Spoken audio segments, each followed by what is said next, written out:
Alice. Oh, ikaw pala si Alice. Hindi kita Opo, nakita nakikila. ko tayo before. Saan? Tarlac po, Sec.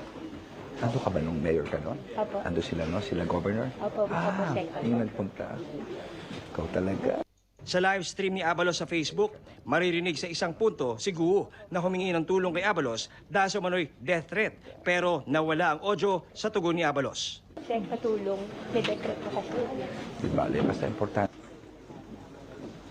Totoo, tingnan Opo, Sec. natin Opo. ito. Ha? Kaya nga, kumuha na kami ng private plane dito para maano.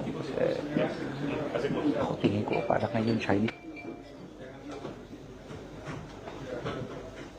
Kasunod nito ay pinroseso na ang mga papeles ni Guo.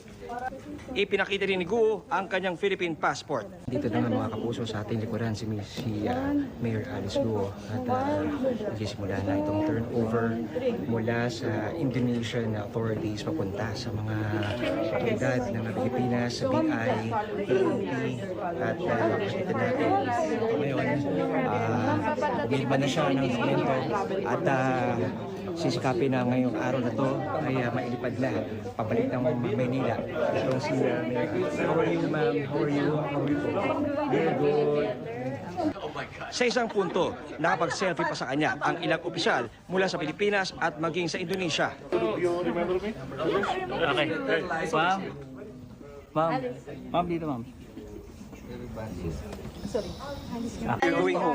How do you feel? I'm good. I'm good. Yeah, I'm good. Are you okay now? Yeah. I'm good. I'm good. Yung mga accusations sa'yo, you're confident you can answer it? Are you going to go? Are you going to respond? Wala po muna Yes. Ma'am, may death threat ka daw? May death threat ka daw? May death threat ka daw, ma'am? May death threat ka? Sorry pa. Ma'am, may death threat ka daw? You media. Stop. You media. Downstairs.